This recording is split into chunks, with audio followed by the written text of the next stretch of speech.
Bismillahirrahmanirrahim. Assalamualaikum warahmatullahi wabarakatuh. Saya Abdullah Baharudin daripada Genius Group. InsyaAllah pagi ni saya harap tuan-tuan dan puan-puan kat luar sana, adik-adik kat luar sana, abang-abang kat luar sana, saya harap dalam keadaan sihat, dalam keadaan yang baik sepenuh PKP ni kan. Saya harap semua okey, semua dapat hadapi PKP dengan tenang, dengan hati yang terbuka insyaAllah. Macam mana pun dugaan tu mesti ada, ujian Allah tu mesti ada kat mana-mana. Okey. So pagi ni saya nak sampaikan, saya nak share lagi. Okey, saya harap tuan-tuan dan puan-puan kat luar sana tak boring. Tak boring dengan apa yang saya share, tak boring dengan apa yang saya kongsikan setiap pagi, setiap hari, setiap malam. Okey. Jadi PKP ni kita banyak duduk rumah. Okey, kita banyak luangkan masa kat rumah. So setiap pagi ataupun sebelum tidur, korang mesti listkan benda apa nak buat besok. Contoh besok nak beli barang, besok nak jogging, besok nak skipping, besok nak baca buku, besok nak basuh baju dan sebagainya. Okey, supaya apa tujuan kita buat macam tu? Tujuannya adalah untuk elakkan buang masa. Okey. Contoh macam kat atas meja saya ni ada laptop, okey. Lepas tu ada buku. Okey, buku cara terpantas untuk membina untuk menjadi jutawan. Okey. Sebab apa? Saya dalam bidang sale, dalam bidang investment, membantu tuan-tuan dan puan-puan kat luar sana. Saya kena baca buku ni supaya saya dapat berkomunikasi dengan baik, macam mana cara untuk saya berkomunikasi, macam mana saya nak jual produk saya dan sebagainya. Okey, jadi pagi ni saya nak kongsi tentang 10% saving. Okey. So kat depan saya ni ada satu tabung. Tabung ni saya tulis saving 10% per month. Maksudnya setiap bulan saya akan simpan sekurang-kurangnya 10% daripada gaji saya. Okey. Saya go through terus saya sembang ni sembang santai supaya tuan-tuan dan puan-puan adik-adik kat luar sana boleh senang faham dengan santai. Okey, saya ambil contoh saya ambil contoh daripada 1 Januari hari tu sampai bulan 4 saya dah guna dah. Okey, kat sini saya tulis Mei, Jun, Julai, Ogos, September, Oktober, November dan Disember.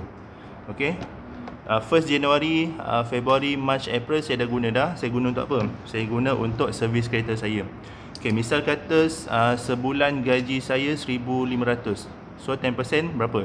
10% saya akan ambil, saya akan tarik sebelum saya guna duit tu, gaji tu sebelum saya guna. Sebelum saya belanjakan, saya ambil dulu 150, saya simpan dalam tabung ni. Okey, saya simpan dalam tabung ni. Januari saya ambil, Februari saya simpan, Mac saya simpan lagi, sampailah Mei saya simpan lagi sampai cukup RM600. Okey, jadi apa yang saya nak buat RM600 tu? So, saya akan tulis dalam satu kertas. Akan datang saya akan buat servis kereta. So, berapa total servis kereta? Berapa anggaran kos nak servis kereta. So dalam kos anggaran kita nak servis kereta dalam 500 ke 600 macam itulah. Okey, jadi duit yang terkumpul daripada Januari sampai April tadi 150, 150 jumlah yang terkumpul adalah 600. So lepas tak saya nak buat untuk servis kereta tanpa usik gaji pokok kita tadi tu. Sebab apa?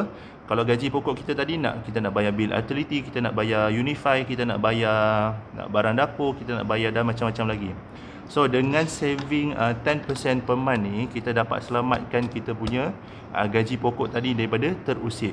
Okey, bergantung kepada matlamat dan target masing-masing. Contoh, korang boleh, tuan-tuan dan perempuan adik-adik kat luar sana mungkin boleh buat tabung lain.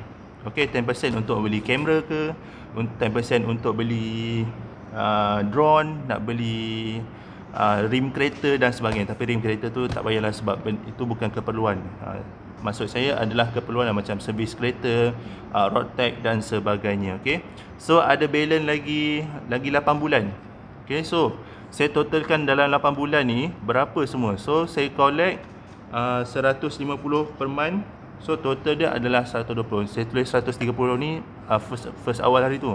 Tapi saya genapkan 150 bagi nampak banyak sikit. Okey, so bila saya kira-kira dalam masa 8 bulan, saya boleh dapat RM1,200 dalam masa 8 bulan. Maksudnya start daripada Mei sampailah end of December. So 1,200 tu bergantung kepada kita lah, kita nak buat apa.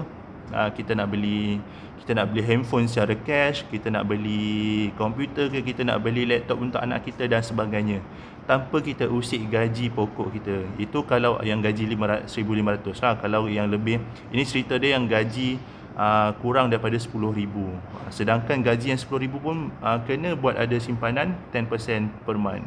Sebab apa? 10% per month ni adalah, bagi saya adalah tabung kecemasan. Sekiranya berlaku kecemasan apa-apa, kereta rosak ke apa-apa rosak, semua rosak, tabung ni lah saya ambil. Okey, saya tak akan usik daripada pokok, gaji pokok saya tu. So, tuan-tuan rasa membantu atau tak tabung saving 10% ni? Okey. So, bagi saya ini sangat membantulah. Okey, tuan-tuan juga boleh buat tabung lain. Contoh macam nak pergi bercuti, nak pergi melancong, nak pergi mana lagi? Nak pergi apa orang kata, nak pergi berkelah dan sebagainya untuk tabung ni. Okey, targetlah kita target dalam berapa bulan. So dalam masa 4 bulan kita target 600. 600 tu dah cukup kalau nak bawa anak-anak jalan-jalan dalam Malaysia ni kan. Dalam KL ke luar sikit daripada KL pun dah cukup dah 600 ke RM1,000 pun dah cukup. Okey. So saya rasa tu saja. Okey, saya harap dapat membantu sedikit tentang keuangan ataupun pelaburan.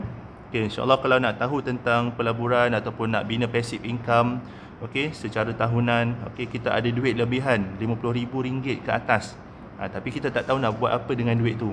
Mungkin kalau kita biarkan duit tu simpan dalam akaun, mungkin dia terkesan dengan inflasi, akan berkurang nilai duit tu. Kalau kita simpan ke ASB mungkin tak berbaloi sangat. Kita mungkin kita nak diversify lagi. Maksudnya kita nak simpan banyak tempat lagi. Tapi tak tahu kat mana.